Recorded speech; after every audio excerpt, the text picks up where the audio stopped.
Welcome everybody to our book talk series titled Spatial Practices in Chinese Art History and Visual Studies, organized by the Department of Chinese Culture at the Hong Kong Polytechnic University. My name is Kathy Mack, Assistant Professor of Art History at the Chinese Culture Department here. I'm a host and also an organizer of this book talk series.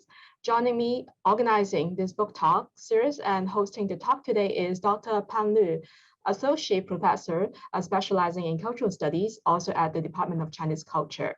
So as a quick background, Lu and I had the idea of organizing this book talk series for two major reasons.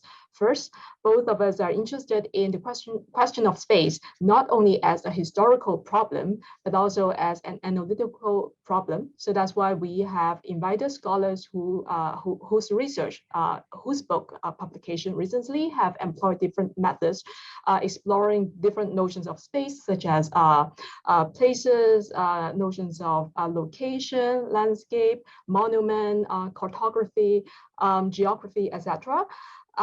So also the second reason for us to organize this book talk series, because we want to make use of the technology of video conferencing, especially during the pandemic, to create an alternative platform for scholars and also audience interested in art history and visual studies to get together to learn about some of the latest publication in the field. Today is our pleasure to have Professor Chenshu ZHOU, Assistant Professor at the Department of the History of Art and Cinema and Media Studies program at the University of Pennsylvania in Philadelphia, the USA.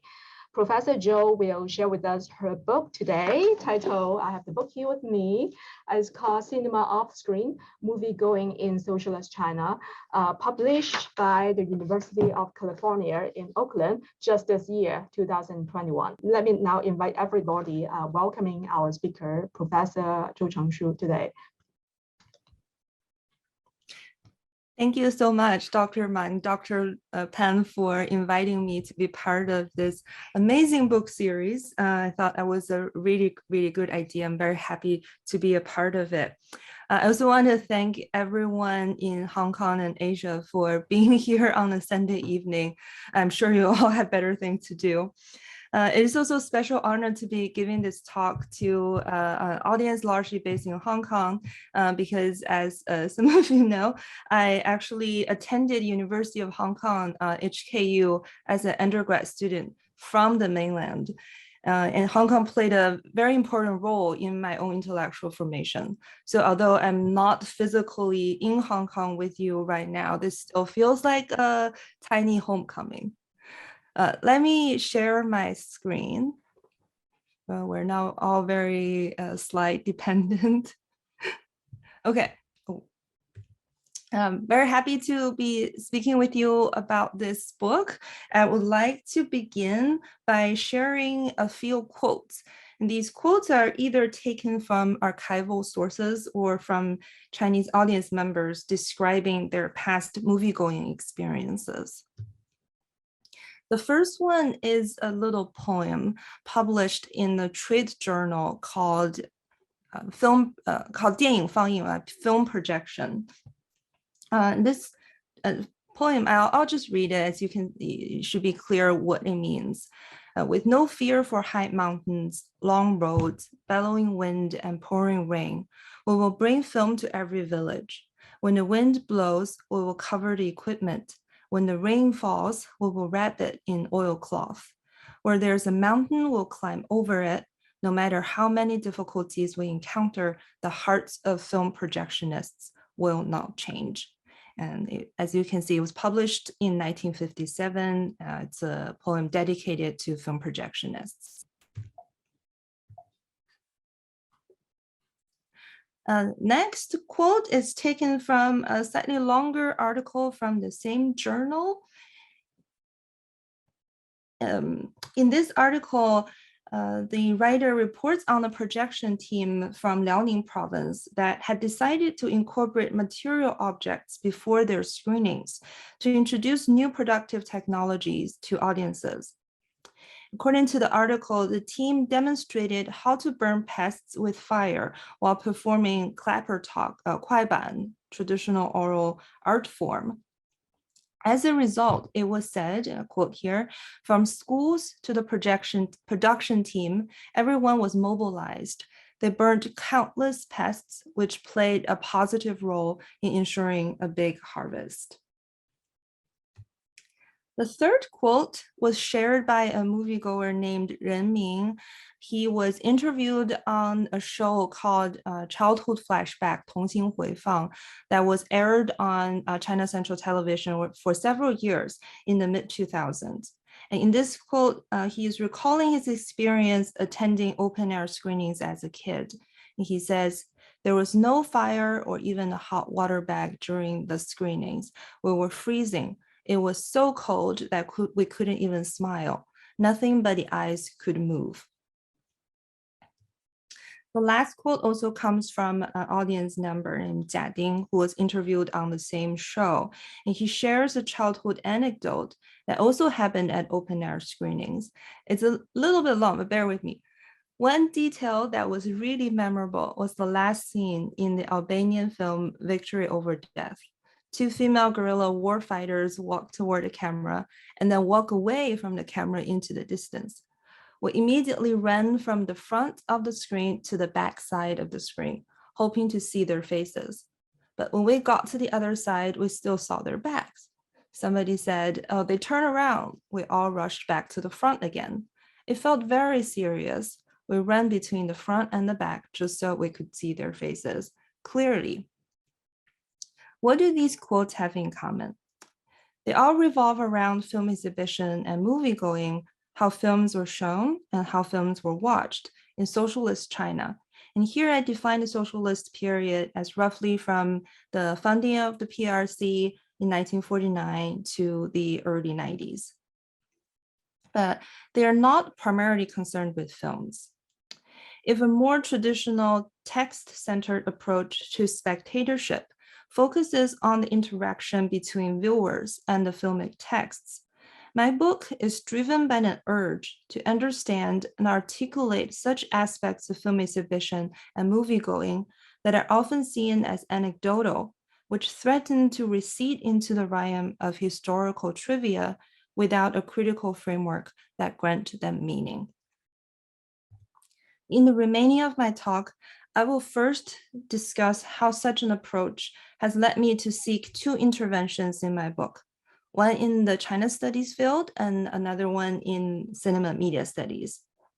I will then briefly explain the framework of cinema off-screen and illustrate my argument with two of such off-screen interfaces, namely labor and atmosphere. One area of scholarship that the book dialogues with is the study of Chinese socialist culture.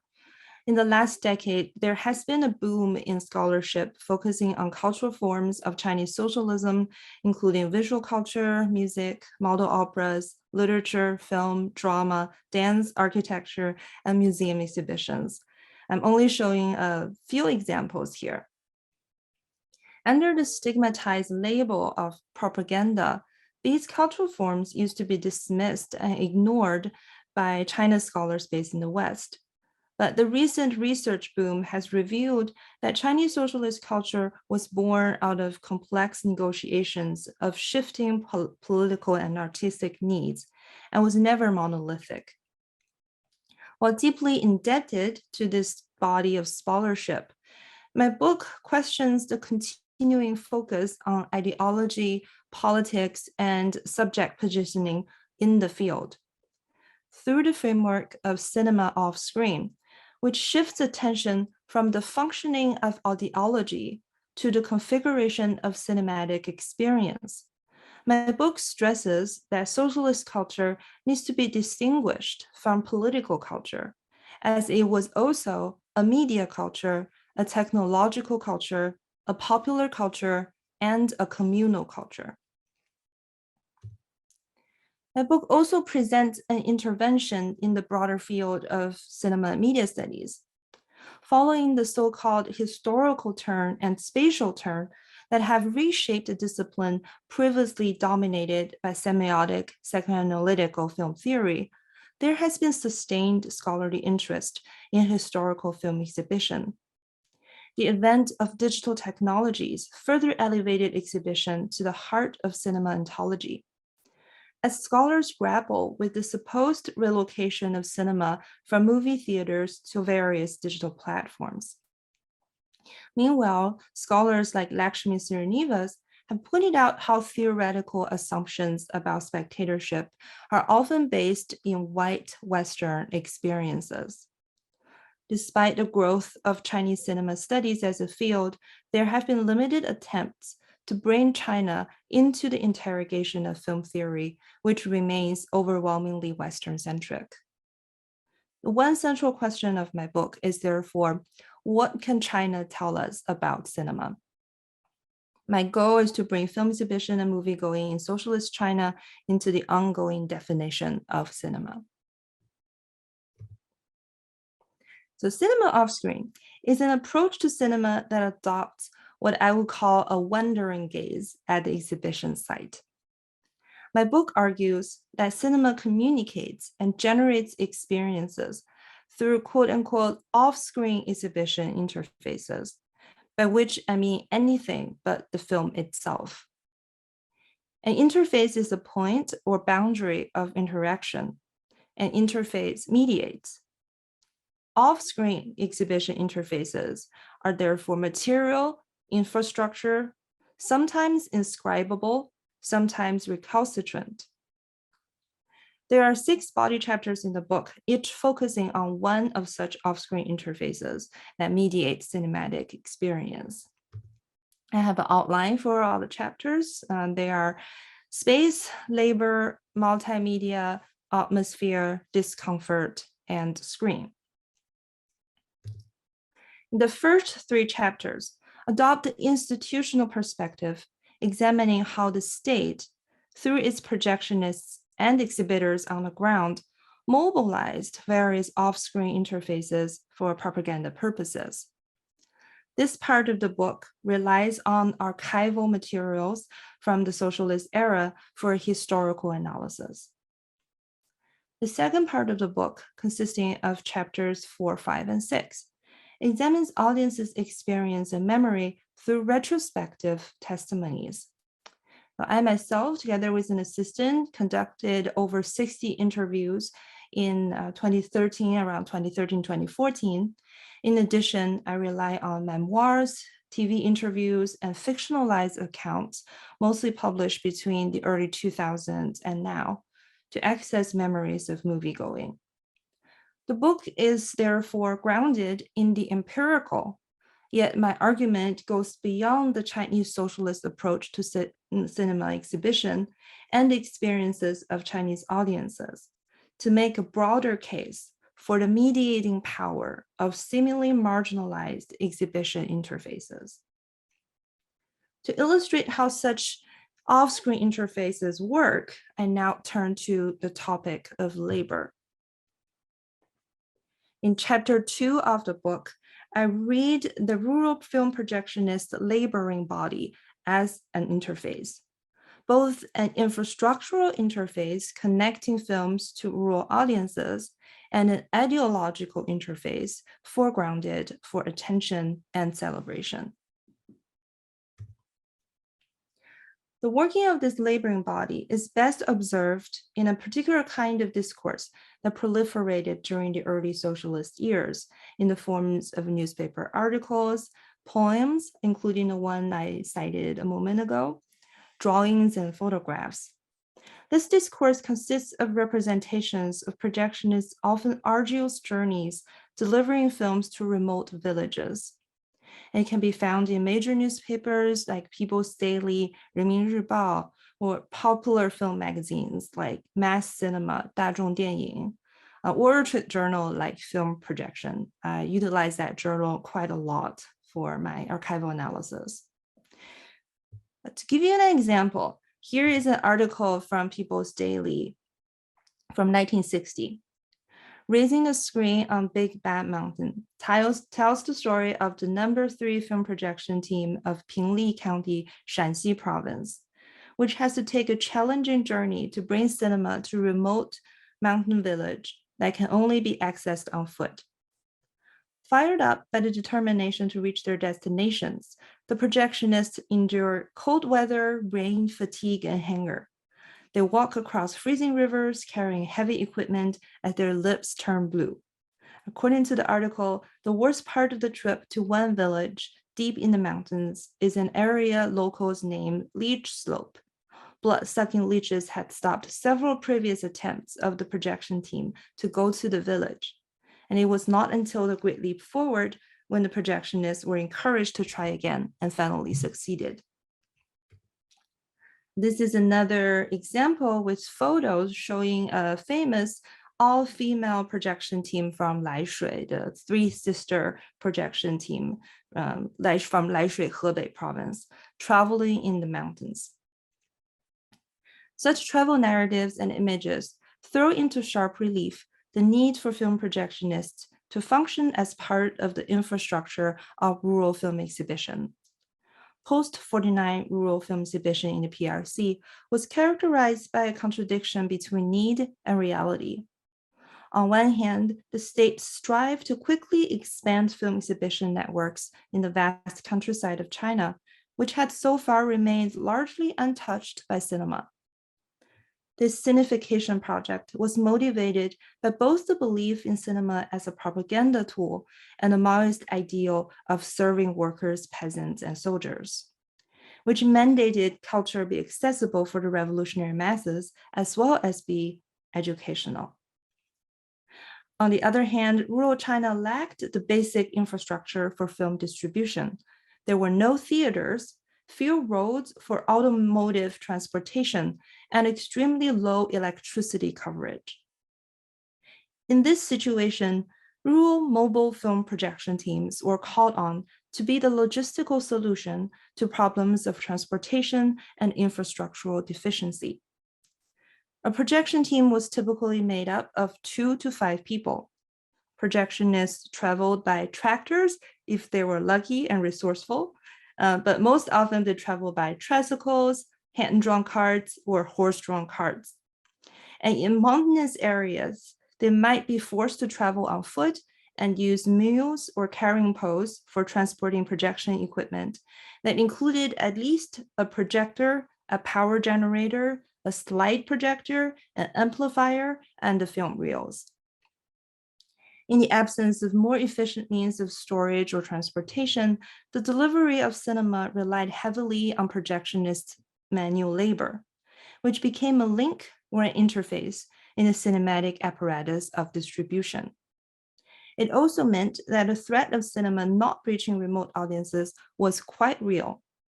Infrastructural precarity foregrounds distribution as a material process that cannot be taken for granted. And paying attention to distribution leads to a reconceptualization of cinema as a postal system. As couriers, the rural projectionists resembled the rural postmen. Both professions require long hours of travel in areas with limited transportation, both require carrying heavy loads, and both aim at the delivery of content to isolated communities. The postal system, as Wei Hongbao points out, exemplifies a linear model of the medium in which the central tension is between transmission and interference, or in other words, signal and noise. If the delivery journey of the projectionist constitutes a channel of transmission, it is a particularly precarious or noisy one, as nature and geography pose constant threats to the successful delivery of the message. To counteract these threats, the projectionist must make use of techniques of the body that centered on the body's interaction with the underdeveloped environment. In the early PRC film exhibition community, the techniques that were most desired and talked about were techniques of endurance, the ability to improvise and solve unexpected problems, and the care and maintenance of equipment and film reels, a practice known as 爱机护片, so love the machines and protect the reels. And a common technique was to take off one's clothes and use it as cover to protect the equipment from rain.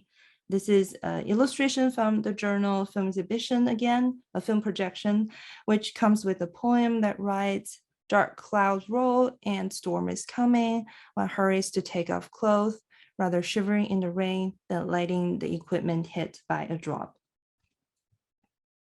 The prioritizing of the needs of the equipment over the needs of the human body articulates an interesting dialectic between humans and machines. As one projectionist explained in the magazine Mass Cinema, a quote here, "Machines are dead and do not know how to talk. We must take good care of them. If the magnetic parts get wet and cannot generate electricity, we won't be able to show films. We human beings are alive. If it's windy, rainy, or cold, we just need to carry more loads or run faster. We're failing the party and the people if we do not work hard." Here, projectionists are seen as functioning like machines.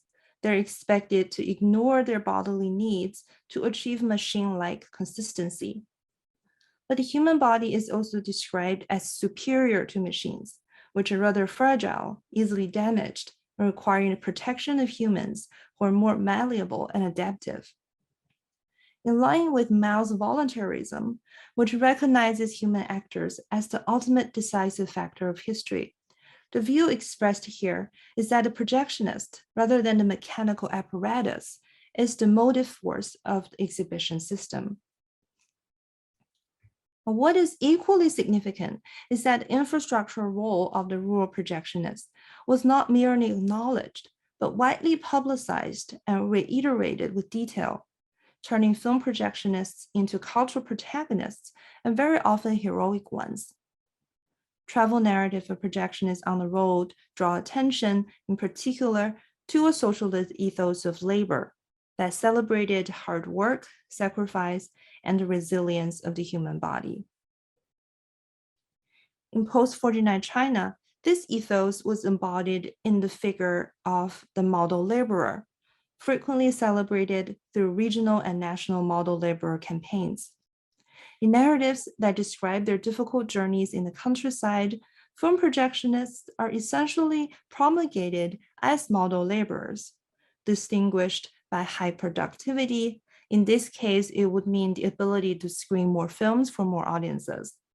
Self-sacrifice, as we talk about, as the prioritizing of collective property over individual well-being. And of course, loyalty to the party and to Mao and patriotism. The rural projectionist labor and body, therefore, was both infrastructural and signifying. As an object of representation, it expanded cinema. The message came not only from the film, but also from the body that delivered the film. Rural screenings, as I mentioned, mostly took place outdoor.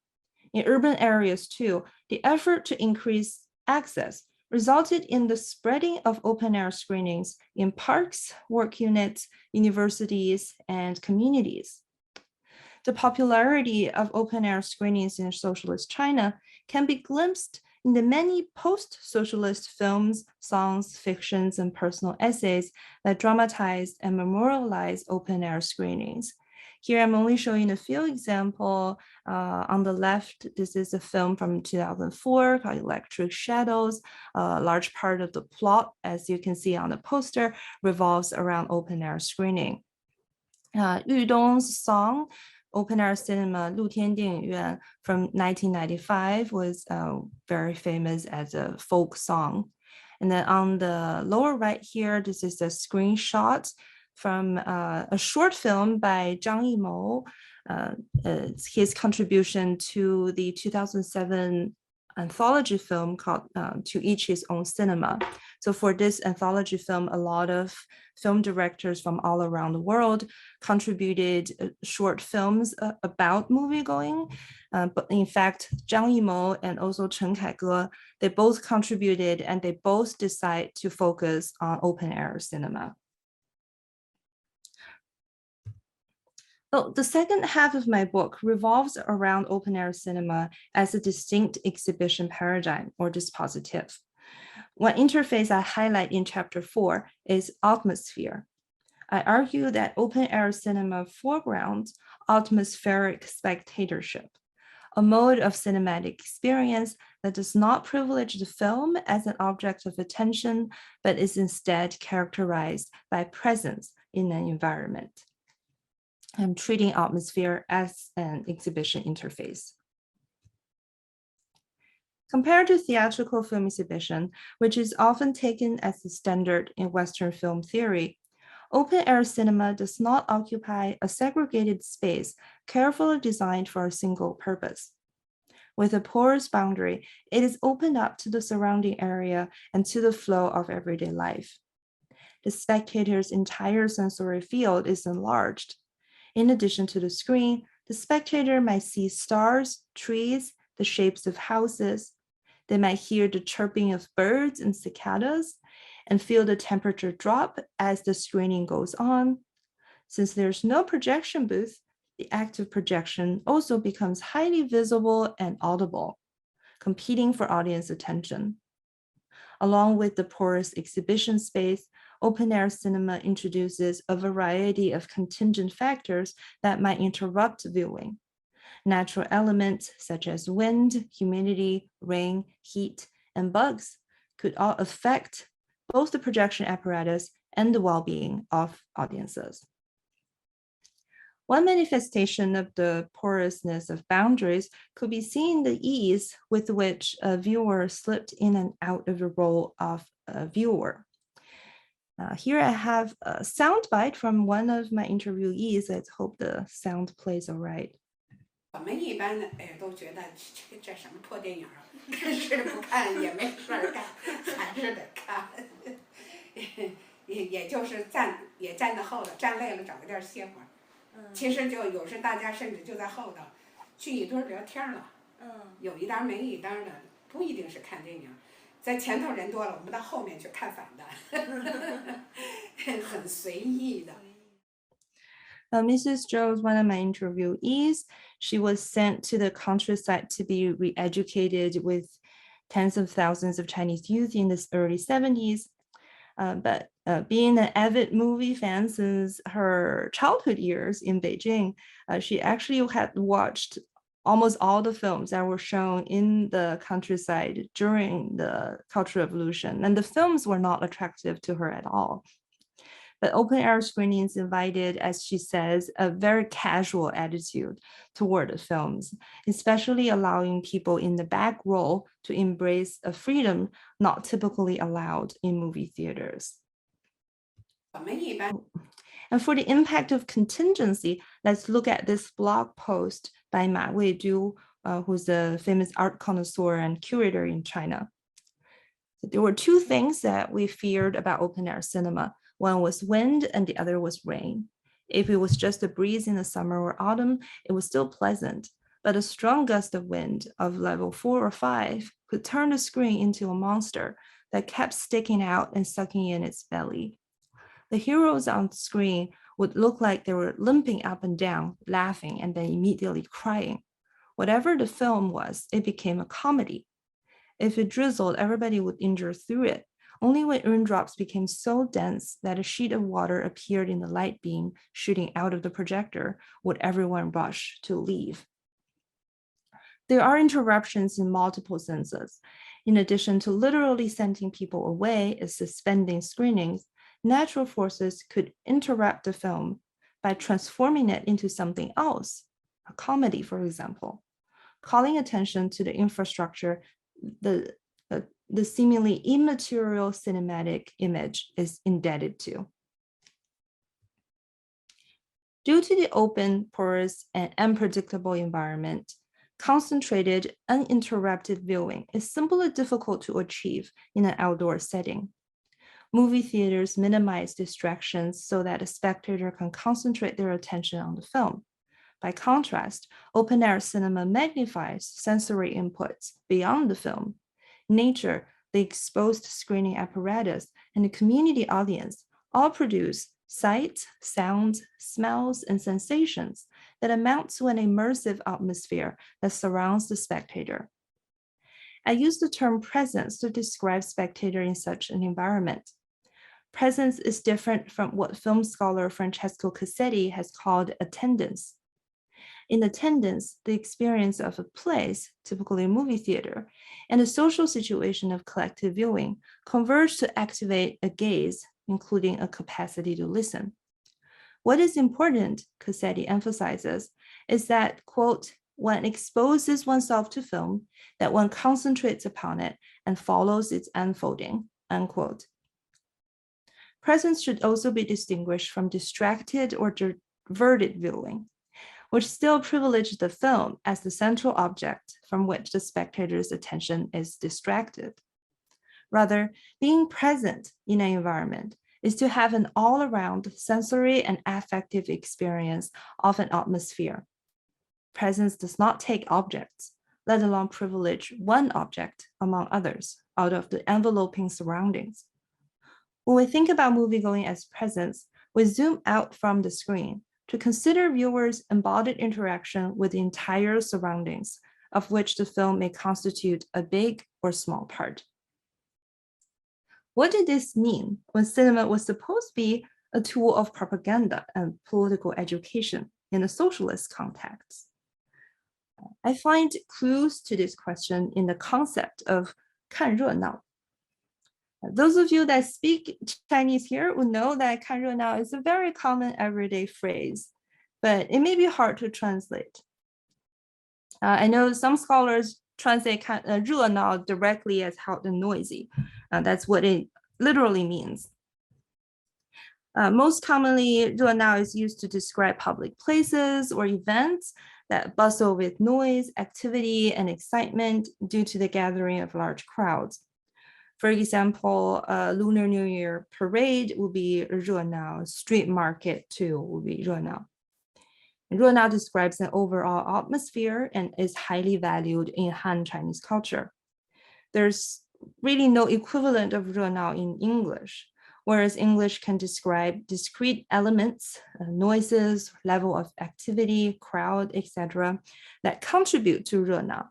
It lacks a vocabulary for the atmosphere as a whole.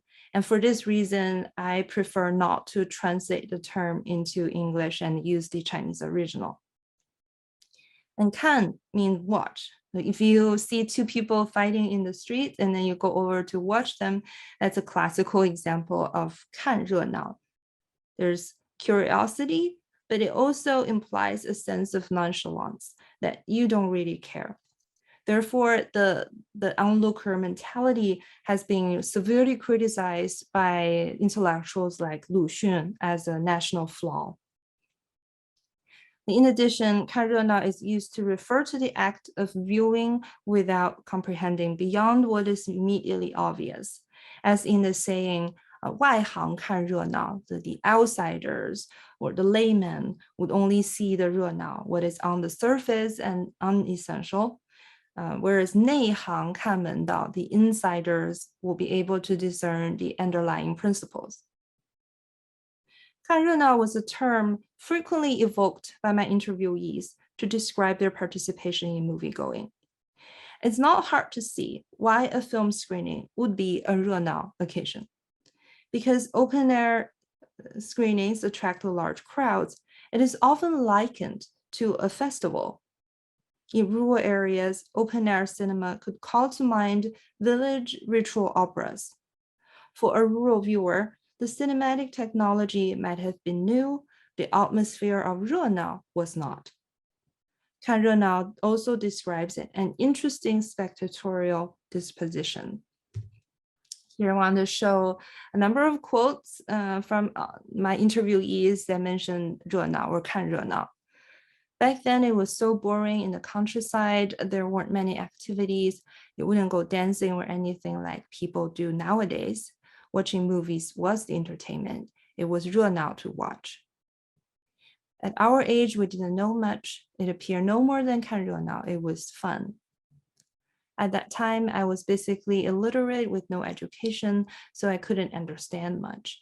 Besides, I was just a kid, so I just went to 看热闹. I think I saw Taking Hua Mountain by Strategy. I remember a scene that shows soldiers climb on a very steep cliff. It looks so incredible at the time, but what would a kid know? It's enough to 看热闹. The overwhelming tone here is self-deprecation. 看热闹 seems to imply a lack of understanding of or a lack of interest in the film narrative. By evoking this term, the viewers position themselves as 外行, the outsiders to cinema. But rather than seeing this as a failure on their part, they seem quite content with what they got out of the experience. In other words, whether due to inability or unwillingness, the moviegoer, as 热闹 watcher, remained an outsider who nonetheless enjoyed their presence at the open-air screening. One implication of this is that 看热闹 cannot be easily placed in a conceptual framework that distinguish between modes of spectatorship along the lines of passivity or activity, internalization or resistance, and hegemony versus subversion. The moviegoer as 热闹 watcher was passive, but not subversive. There isn't an outright rejection of ideology, but mere disinterest or inability to comprehend, which made the viewer somewhat impenetrable. For these kind of viewers, films may have left little impact on them. Talking about a war movie, one college-educated geologist says, "It was 热闹 to watch since it was a war movie. Afterwards, I just forgot about it," end quote. Meanwhile, it was also possible that audiences attended screenings merely looking for 热闹, but ended up learning from the films. Another implication of 看热闹 is that contemporary nostalgia towards socialist open-air cinema is frequently directed towards its atmosphere rather than the films being shown. As economic development and large-scale urbanization caused various social and spiritual problems in contemporary China, open-air cinema provides a surprisingly potent image of the past, characterized by harmony with nature, community, and festivity. I won't be able to talk about the other book chapters today because of time. What I have alluded to in the quotes shared at the beginning of the talk also include fascinating facets, such as the multimedia nature of socialist film exhibition. The film projectionists were often expected to include little lectures, announcements, lantern slide shows, and other performance as part of the exhibition event, and use these kind of live performance as propaganda interface. Therefore, the film projectionists didn't just have to project films, they were tasked with the role of being a propagandist, and they actually need to be really multi-talented to fulfill those roles. Another important facet I talk about, for example, is discomfort resulted not from the content of the film, but as a result of the interfacing between the viewer's body and the viewing environment. In chapter 5, I talk about what this meant for the viewers and how come paradoxically people didn't find such discomfort to be too off-putting. They would still go to the screening despite the discomfort and actually found it meaningful through a revolutionary structural feelings that in fact prized this kind of bodily suffering as a sign of the devotion to the revolution. And I also talk about the screen as a material and architectural objects that moviegoers, especially children, could actively engage with or play with through their physical mobility. And in that chapter, I argue against a typical interpretation of screen interaction as a sign of naivety, and which often says it's because audiences mistook the images to be real. That's why they try to touch the screen. So I, in fact, adopted an alternative framework, which is play, to understand that. and suggests that in fact, even children, I think they knew, but they just found it to be more fun to play with the screen in that manner. And here I would like to end the talk by zooming into a few of the picture frames from this propaganda poster that I have borrowed for the book cover. If you can read Chinese, you probably already read all the words here and realize these are safety guidelines. And so for people who don't read Chinese, each of these images illustrate a safety guideline, something that the projectionists need to watch out for as screenings. So for example, on the upper left, this safety guideline says, don't climb trees during screenings, and you just stay quiet, and that way you can watch clearly, or you can listen clearly and watch while. And then this one, for example, the number 3 is about when you erect the screen, you need to make sure the poles or deeply rooted on the ground, and watch out for so the kids don't pull on the strings and make the screen fall.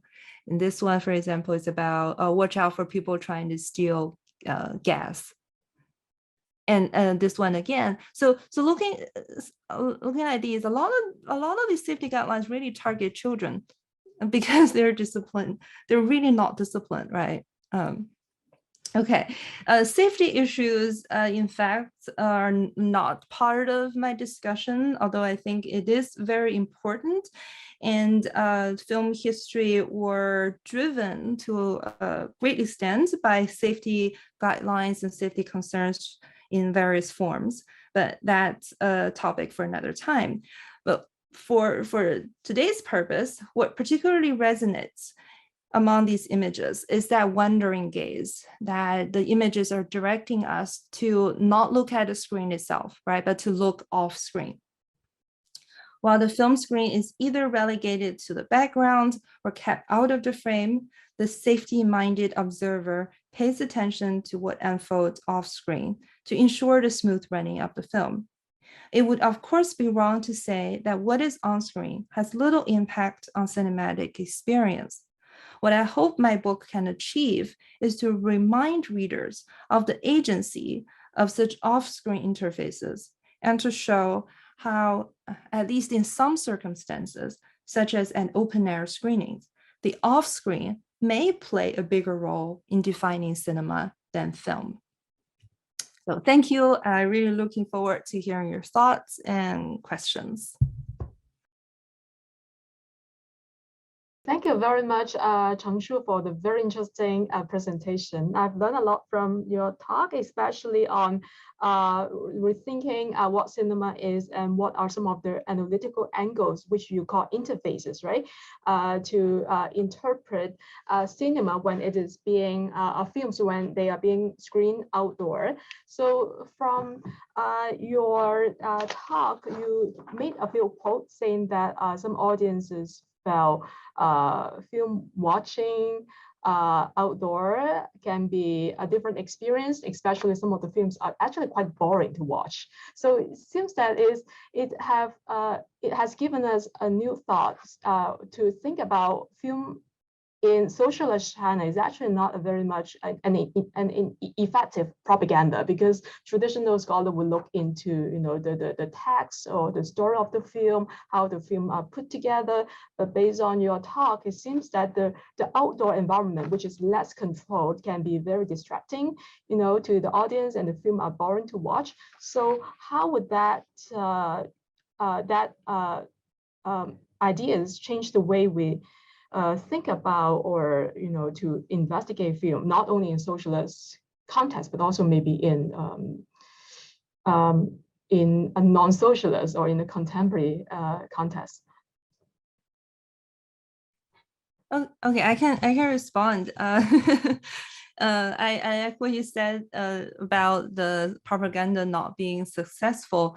I suspect that may in fact be the case, because a lot of the interviewees, when they talk about cinema and their experiences, they talk about it in a very depoliticized way. I mean, there can be different interpretations to that. It's possible that the propaganda was successful and they internalize a lot of ideas without even realizing it. But I still think it's important to emphasize that our relationship with ideology or propaganda aren't just either internalization or resistance. I don't think it's a binary relationship. I think there is a third possibility, which is typified by this 看热闹 mentality. That is, you're just not into it. you fail to be interpolated, not out of active resistance, but simply out of a disinterest. In fact, I have a colleague at Penn called Ian Fleshman, and he works in queer studies in very different context, but he has this phrase called failed passing to describe certain queer camp gestures. And then I just really like the term failed passing. And I think it can apply to this case as well, that the failure of ideology isn't due to resistance, but as a result of failed passing. And I also really like that you give me a chance to talk about how this can apply to a context outside of China, because it is one of the hopes I have for the book, that is, it can reach outside of the China field and make people see that it has a broader relevance. In terms of open air screening, one thing I can share is I actually just organized the open air screening with the students from my course, film exhibition and moviegoing. It happened on Thursday. So we set up a screen and projector in the heart of the Penn campus, and we showed several student films. So I can tell you for sure that a lot of these features are now analyzed, like the porous boundaries and the contingency and the impact of the whole ecology. We totally observed it over there. And then when I was reading that quote about the screen, Ma Weidu's quote about the screen heaving back and forth, I was actually thinking, it's lucky that it didn't fall down, because ours fell down. Our projector fell down because of wind, and there was so many technical challenges, and it was also very cold. So in the end, people were not circling the screen, but we were definitely jumping up and down, trying to keep ourselves warm. And so I see across these very different historical cultural contexts that commonalities associated with the open air cinema paradigm. Yeah, right. I'm glad that you bring that your experience of screening a film outdoor at Penn up, because actually when you were giving your talk, it reminded me of my outdoor film watching experience in Europe. A few years ago, I happened to be in France that summer, and then in France, I also believe other parts of Europe, they have a tradition of screening film outdoor during the summertime in the evening. So in the summertime, the weather is a lot warmer. So they were able to start screening about, I don't remember exactly the time, maybe 6 or 7 p.m.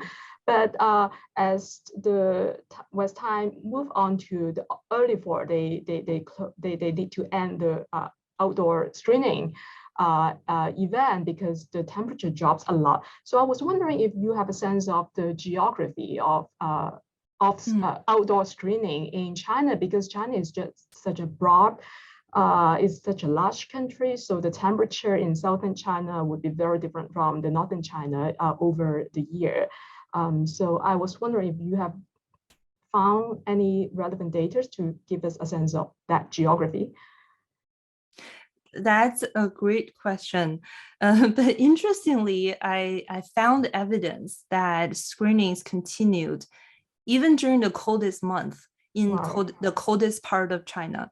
There is one very short report from that trade journal that's just so memorable for me, because it talks about how film projection teams in Heilongjiang province, so the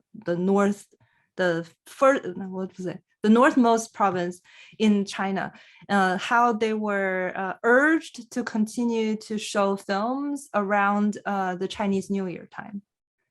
And then very coincidentally, one of the films they were asked to show is called The Story of Summer. So I couldn't imagine how the audiences felt. I mean, they have to have some methods of trying to stay warm. And then I also doubt that that was that common, because for that article to exist, in which the tone is the officials urging the film projection teams to continue to do that. What it says is film projection teams probably didn't want to do that, but they were egged on to continue to do that, to overcome such difficulties. So in that chapter, when I analyze discomfort, there are quotes from audiences who watched film in like northern parts of China in the winter that talk about how freezing it was, that they couldn't move. And then even in the southern part, I remember someone who was based in Guangdong, and he was a middle school teacher in one of those farms for overseas returnees. And he talked about watching open air screenings in the winter, and it was still pretty cold. And he talked about how people brought quilts with them, and they also set up fire and cooked food sometimes. But because of the open air setting, a lot of things are possible. Yeah, so there's still a lot of details that are hard to unearth, right? It's a long time ago, and the audiences also probably didn't pay that much attention to what to them was everyday activity. But just from these scattered sources, it seems like from south to north, screening activities carried on in winter months. Wow. Although I'm sure in the north will be more challenging. Yeah, wow, that's incredible, hard to imagine. So do you have a sense of whether outdoor screenings still took place during the early years of the Cultural Revolution period? And I think it did take place during the Great Famine, right? From late 50s to early 60s. Yes. Great Leap Forward actually helped launch a great leap in the film community as well. So similar to what happened in other fields in China, there was intensified effort in the film exhibition community to increase screenings. As many as possible. So there were national conferences where each province would just come out and pledge higher number of screenings they would try to achieve the next year. And it almost felt like an auction. And yeah. It was pretty crazy. So I was just trying to achieve more. I haven't read a lot of primary sources on this, but from some secondary sources published in China, it was actually mentioned that during the Great Leap Forward, there were screenings at midnight, very late, so that the projection teams could increase their numbers and achieve their quota. And then that was, of course, later on criticized as really it's not accommodating for audiences. It demanded too much from the audience. And then I think immediately following the Great Leap Forward, when the famine hit, from the statistics, it could be seen that there was a drop in film screening activities in the first couple years in the early 60s. So there was a drop in terms of screening numbers and attendance. And then for the Cultural Revolution, it's hard to say because official statistics just don't have numbers for the early years in Cultural Revolution from 66 to about, say, 71. There were several years, I've consulted several sources, and they simply say statistics not available. And it seems like most screening activities were suspended unless they were screenings intended for the criticism of the films that were shown. So that was done a lot in the beginning years of the Cultural Revolution. They would show a film intentionally for the purpose of criticizing it as a poisonous weed. And then starting from the early 70s, there was a revival in some of the old films or released again and shown again. So that's what my audience member, the interviewee, talks about. Mrs. Zhou, her experiences from the early 70s, where you could start seeing old war films like the Tunnel Warfare or the Lenin films from Soviet Union. Those were released in the early 70s, and some new films from North Korea and Romania came in again. So screening activities picked up in the early 70s and mid 70s. And in fact, kind of toward the end of the 70s and early 80s, that was the historical high point of Chinese film screening from any period. So compared to the statistics from then to now, it was so much higher in terms of attendance and the number of screenings, because that's a period when semi-privatized projection teams were encouraged, and there were a lot of small cinemas that were encouraged in the rural area, resulting in the large increase of film screenings. And yet it was before the time when television became widespread. Oh, wow, that's fascinating history. So let me hand the time to my colleague Pan Lu to see if she has any questions. And in the meantime, I also encourage audiences to type your question in the chat box. Okay, so thank you, Chenshu, very much for this.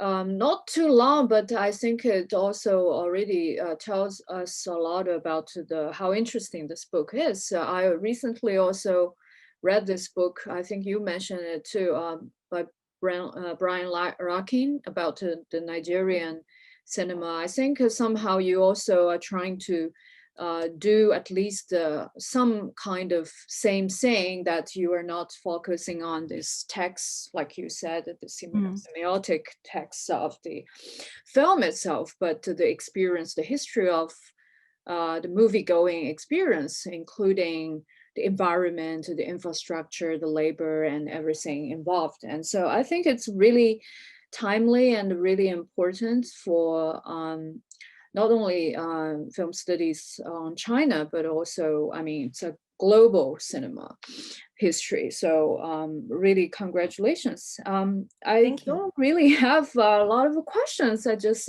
maybe some thoughts while I was listening to talk, but also when I was listening to your answers to what Kathy was asking. I really like the idea you mentioned about this like non-resistant, but in attention, like as a way of being active, actually. While in most of cases when we are thinking about cinema going in a darkened environment, we are actually like handing our consciousness to this whole narrative, right? But in this open air screening, you are actually more active. So this really also reminds me of this paragraph in Walter Benjamin's this mechanical reproduction, right? And well, he talked about this idea of distraction. It's actually quite difficult to understand what did he mean by that, but he seems to see a lot of revolutionary possibilities in the distraction rather than in attention, right? So I think your book is also trying to speak to that. And also I was thinking about the well, I also saw in your book, but also in your talk, a lot of emphasis on this untranslatable idea of 看热闹.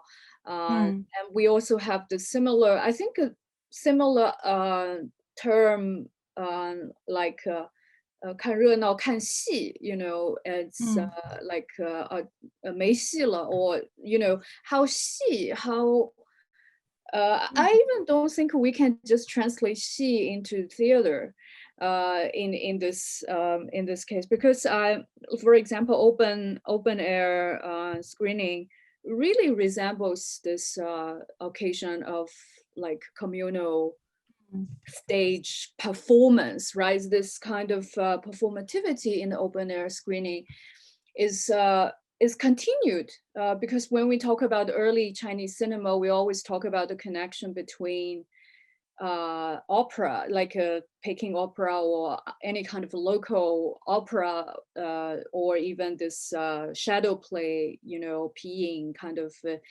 this kind of performance relation with film, right? In this connection, and and then because you also talk about this China-centered way of understanding this cinema experience, so I was also thinking about really when we talk about xi versus theater, we really talk about two different things, right? So xi in Chinese, we actually refers to, well, the performance itself, but also performance as how do you say, the performance itself provides a communal space, a public space, where the performance itself is not so important as in your case you try to show, but the space, in the space where people can exchange information or just try to enjoy him or herself by distracting, you know, you know, so that kind of process, I feel she might be also a very interesting idea here, which continued to the era of movie seeing.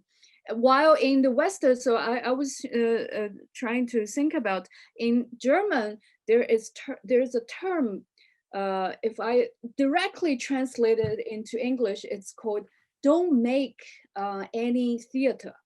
So in German, when you say that, it means don't make a fuss. So don't make all these complicated settings or, you know, props or all these kinds of things. So theater in the Western language concept, context is really different from xi, right? So I really find that is an interesting point that your work reminded me or make me think about. And lastly is I visited Maran also visited this film archive in Xiamen University. It's a huge one in the outskirt of Xiamen city, in the Daxuecheng, in the university campus, where they really have a huge collection of films, like the big boxes of films. And I was trying to look at where these films come from, and also ask the people who are in charge of these you know, films. And I found a lot of them are from armies. This shows that a lot of like the military sectors has maybe also takes important role, play the important role in maybe sometimes even showing, but I'm sure it's also for the soldiers themselves. So because you were talking about how distracted the audience could be, but I was imagining if the screening is for the soldiers, I think it's, even if it's in open door air setting, it might be very different from those showed or screened to ordinary people because of the discipline, because of their, you know, duties.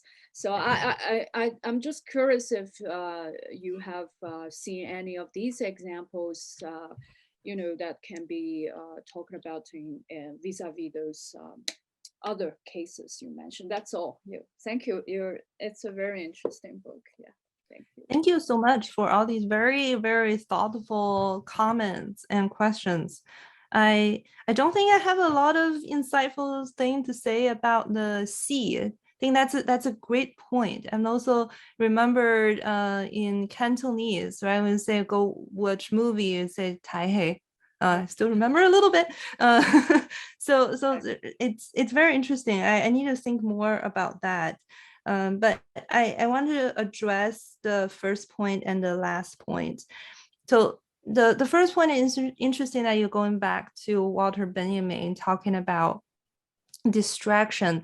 And to me, he had indebtedness to also to Sergei Eisenstein and the Soviet montage school when they put in so much into just the attractions of editing and the shocks that the cut can bring to the audiences, and they saw a lot of utopian revolutionary potentials into that methods of editing and the kind of fast-paced collision of shots, and thought that could inspire audiences and provoke them to become more radicalized. So it's really had more to do with the text of the film, but nowadays it's very interesting how a lot of the same techniques were in fact borrowed into very commercial endeavors. Music videos and ads now use a lot of the similar techniques as the Soviet montage school. And then, so it really raises the question of the radical potential of any of these techniques and how they might be co-opted, right? And then just become banal. And another point I wanted to say is the terms such as attention, and maybe more in terms of like passive and active. I feel for a long time there was a lot of assumption about what these meant, coming out of the criticism of classical Hollywood cinema and like Miriam Penson's idea of public sphere. So in that tradition of criticism, the idea is being absorbed, right? Paying attention to the film resulted in some kind of ideological effects and resulting in the audiences being passive, being interpolated. On the other hand, distracted audiences, loud audiences, talkative audiences, active audiences, right? Those were considered active audiences, and they would be given a certain emancipatory potential against middle class or capitalist ideology. And with my project and also other people's projects coming from, say, film phenomenology and recent discussions about kind of the neoliberal conditions of media consumption, burnout.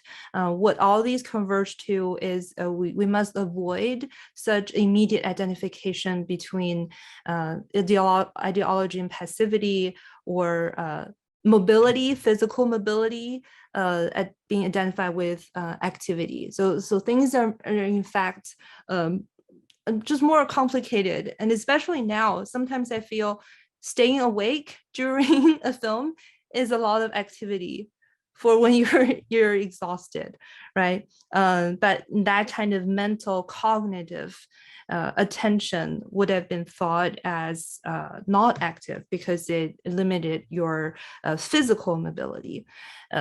So what I'm trying to say is I hope people rethink these terms and do not immediately identify one with another, and just be a little more careful with the ideological implications of any of these.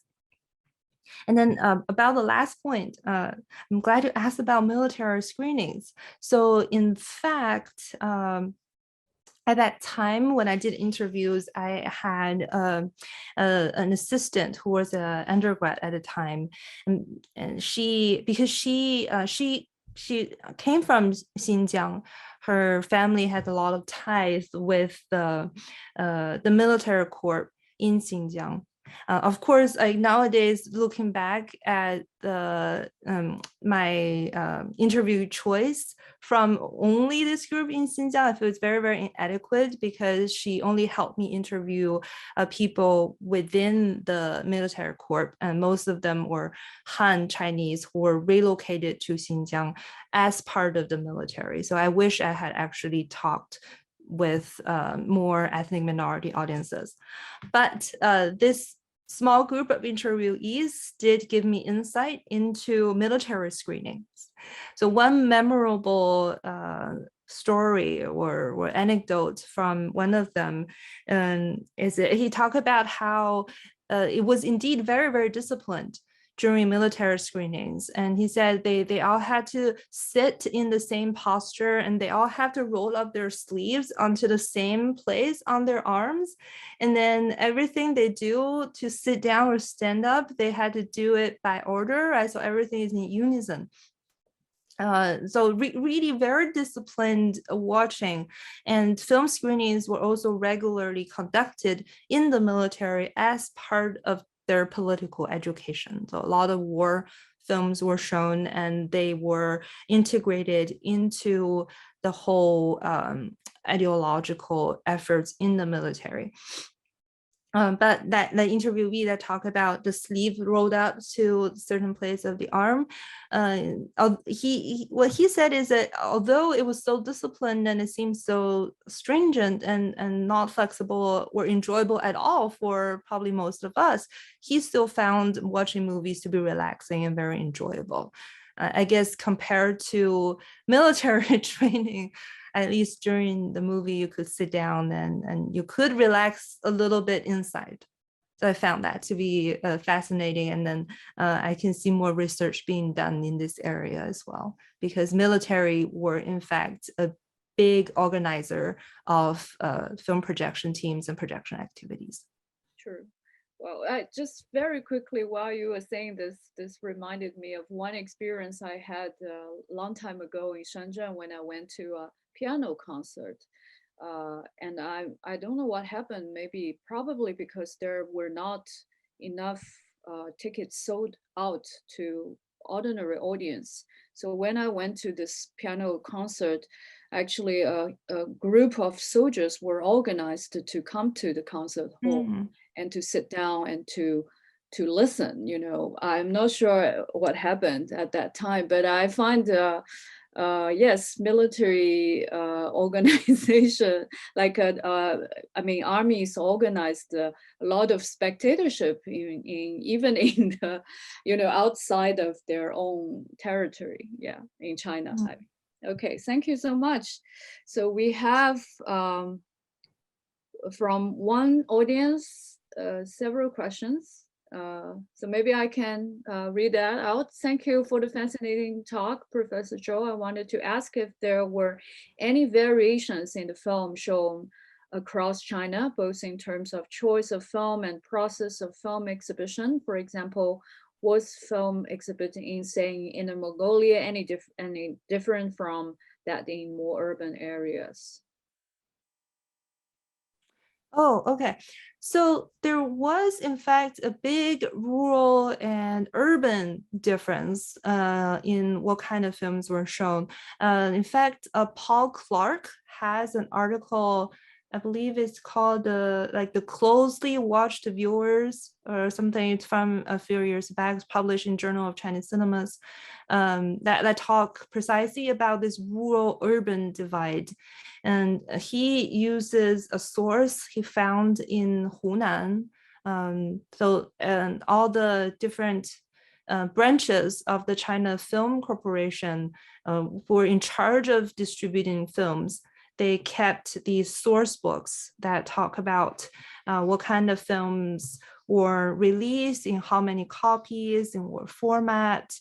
And one clue that gives us this rural-urban divide is the difference between 35 millimeter and 16 millimeters, because in rural areas, it was mostly 16 millimeters that were shown. A lot of times they even for colored films had to be converted into black and white to be shown in 16 millimeters. Because the projector was smaller, more portable, whereas 35 or for urban audiences for movie theaters. And some of the major differences between the rural and urban divide include, so for example, imported foreign films, dubbed foreign films were considered something that urban audiences would watch, but may be too difficult for rural audiences who lack the cultural background to appreciate foreign cultures. So the distribution of dubbed foreign films heavily prioritized urban audiences. And film genre like literary adaptations were also considered appropriate for urban rather than for rural audiences because they were too sophisticated. So the discourse within the film exhibition community toward rural audiences were in fact very, very patronizing. there was a lot of discussion about how they were relatively naive. They couldn't understand complex film languages, and therefore rural audiences would require more assistance in understanding films. And also film genres that were considered popular for rural audiences would be like opera films, or considered popular with rural audiences. And this was actually true. So a lot of the rural audiences would demand to see more opera films. As you can imagine, a lot of opera films were adapted from traditional subjects. So politically, it could be ambivalent. It may not have been the kind of top kind of film that the propagandists would wanted to show. The rural audiences did like them, and war films were popular across the board. But in terms of differences, across the provinces, I don't think I don't think I saw much inter-provincial differences, but there was definitely a discrepancy between major cities and a smaller city. And major cities got more selection of film, they got prioritized, and then they also got a lot of film weeks. Actually, one of our audience member, Professor Ma Ren, has an article that discusses film weeks in major cities in China during the 50s and 60s. And through these film weeks, audiences could watch a lot of foreign films that were not widely released. So urban audiences from big cities definitely got bigger share than their rural counterparts. Yeah, thank you for that question. There's a second part, yeah. Yeah, the second part of the question is how much of the films that were shown during Socialist China from 1949 to early 1990s, as you have defined, are available to the public now? That's a good question. I think Dr. Pan might actually know more, because I've been outside of China for some time. I haven't been able to go to a lot of these archives that I have been wanting to go.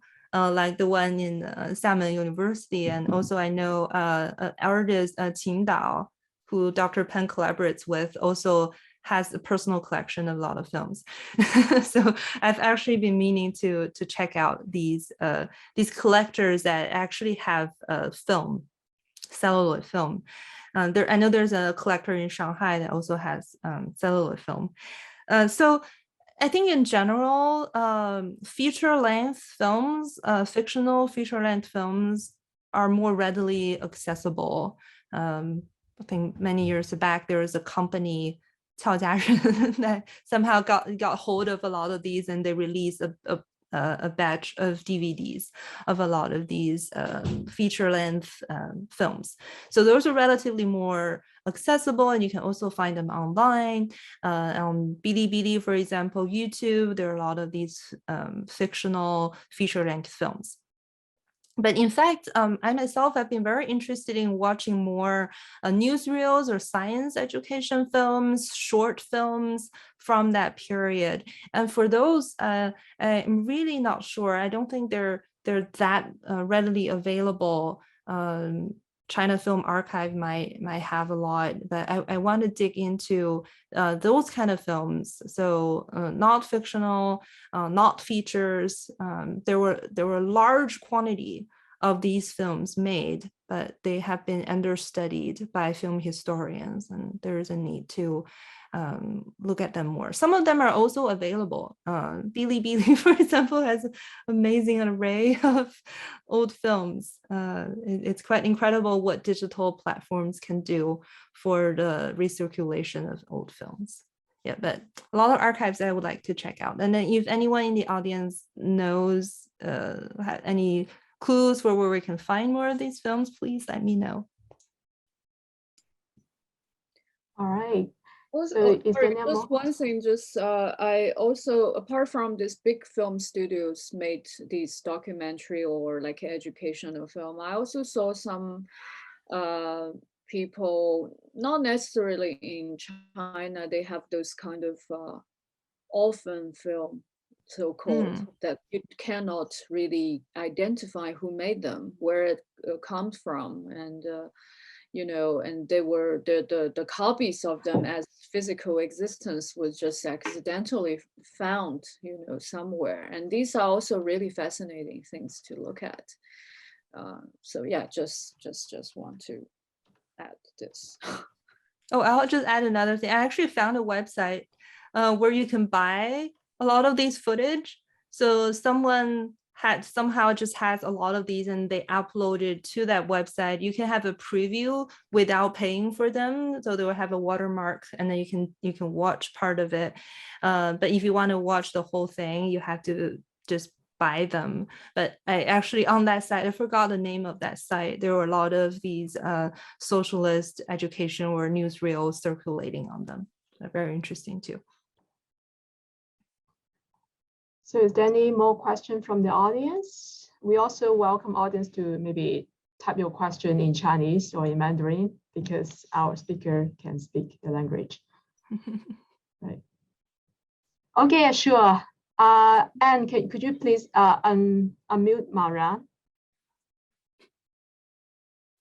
So our project assistant need to help us unmute this particular audience, Maran.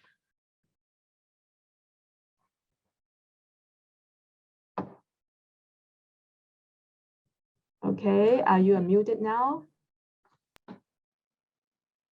Yeah, thank you. Because I type in my questions somewhere else. I found out that I cannot paste them here. So it's always wasted.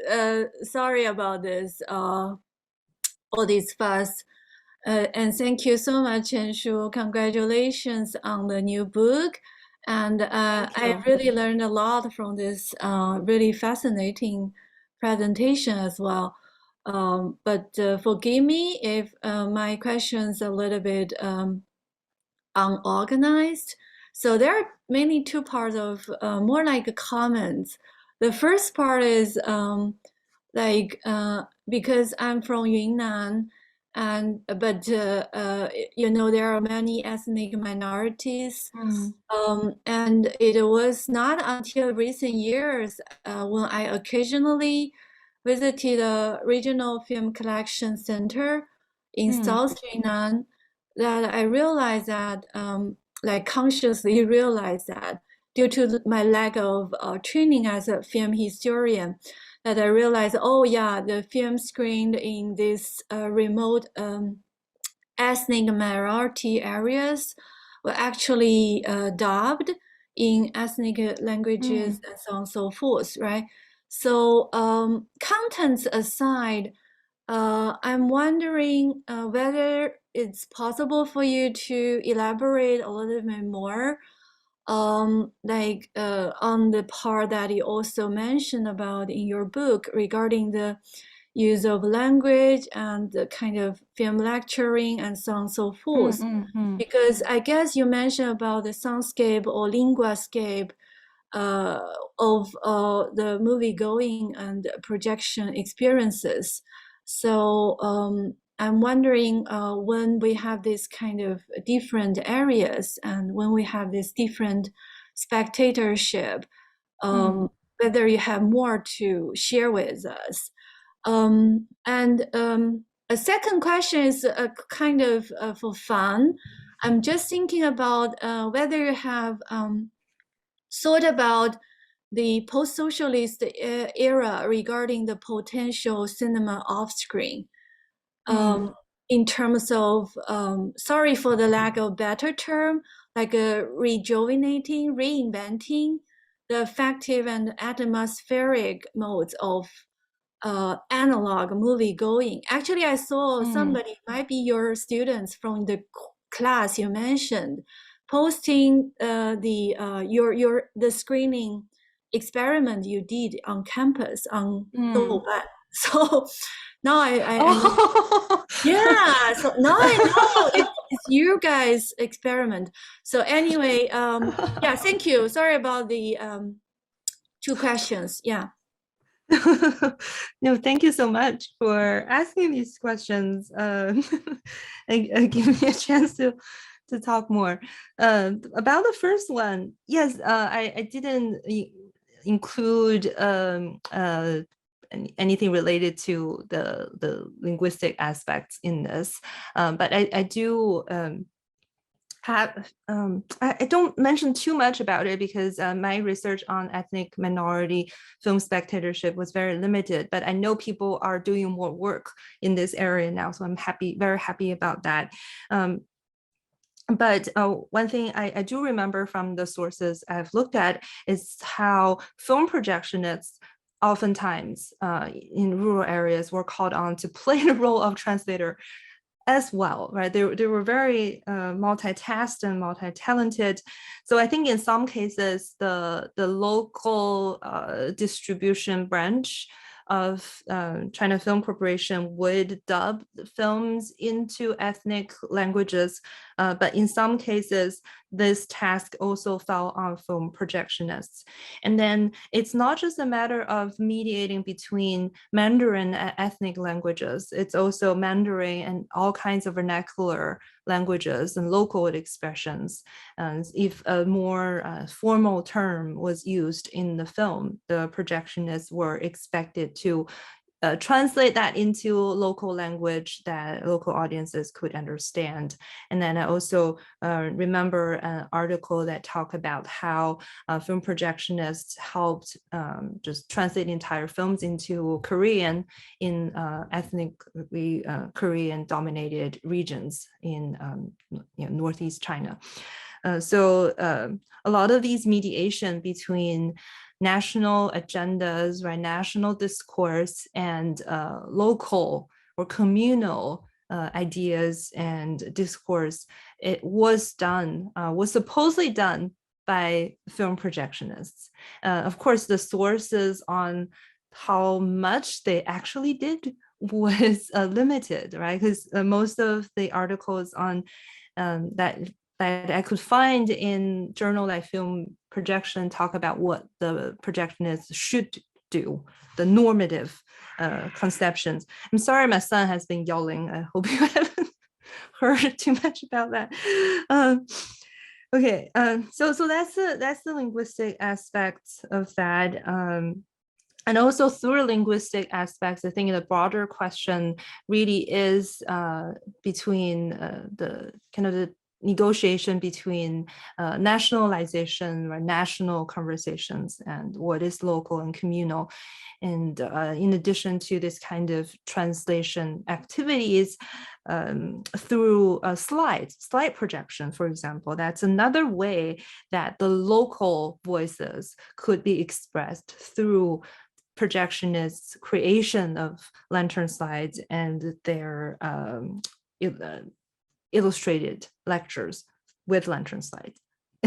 Okay, and then I know who you were talking about my student posting about that screening on Douban. Small world.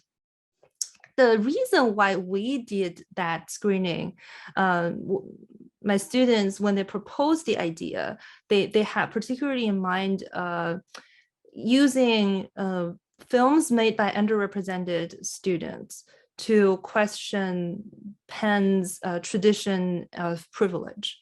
So we intentionally selected symbolic locations on campus. Initially, they thought about projecting images onto a wall of a building, but we were very inexperienced in like 3D projection technologies, and it's also hard to find a good building for that. So we settled for using a screen and we'll put it right under the Ben Franklin statue. Ben Franklin's the founder of Penn, so we put it right under the statue.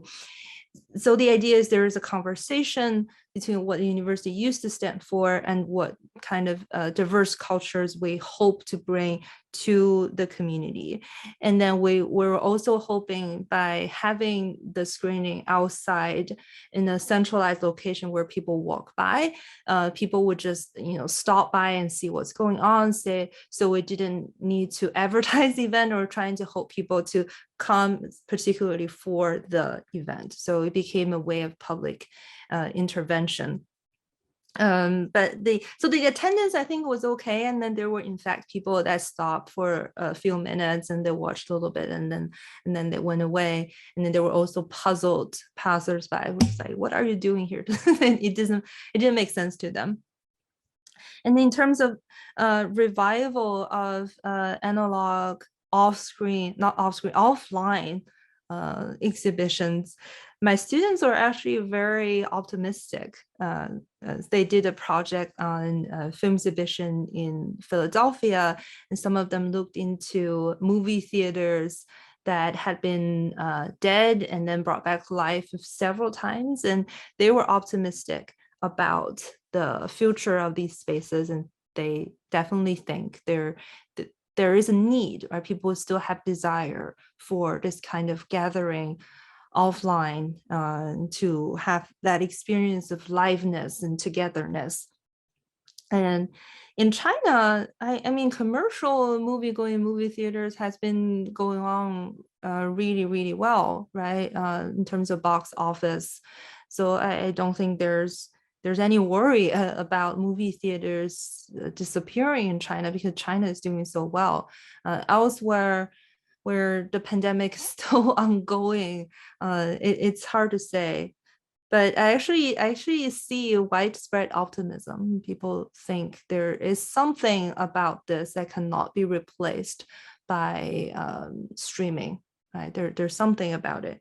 I myself actually, I'm not sure. I don't know. I can't predict the future.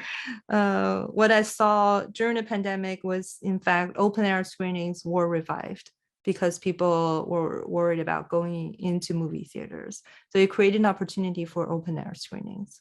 So let's wait and see. Maybe in a few years it will become clearer. I definitely hope, from a perspective of access, that all of these forms could continue to flourish.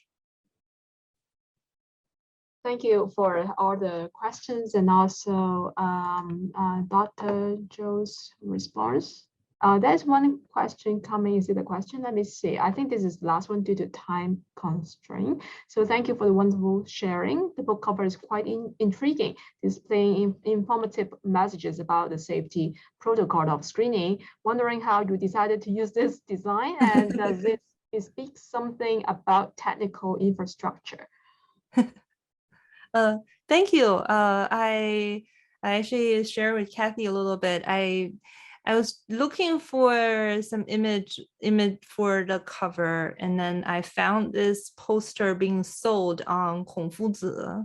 So if you don't know, Kongfuzi is a website that sells secondhand books and some old archival documents, and historians have been utilizing that a lot when official archives aren't that accessible. So I found that I just loved immediately. I love that it has to do with film screening, but it doesn't center on films, right? The whole poster just like look around and shows you all different aspects of film screening. Fortunately, I couldn't go into safety protocol very much. I think there's a lot to be done from that regard, but more broadly in terms of infrastructure, I actually wrote about this in another occasion, that I think there may be a infrastructural turn coming up in cinema media studies, and where in fact it has already been undergoing, and in social sciences and many disciplines, people have already been talking about an infrastructural turn. But I see that happening in cinema media studies and also in Chinese cinema studies as well, as people start to pay more attention to all the material or technological bases and enable filmic activities to happen. Oh, so I'll just use this opportunity to promote a special issue that I'm editing for the Journal of Chinese Cinemas on film exhibition in modern China and the Sinophone world. That is coming out, I'm hoping, early next year. And then in that journal, you will see several articles that talk about different infrastructural aspects of film exhibition. So for example, sound design in movie theaters, or also architectural design in movie theaters, and talk about them in terms of how they conditioned film exhibition and filmic experiences. Thank you for that question.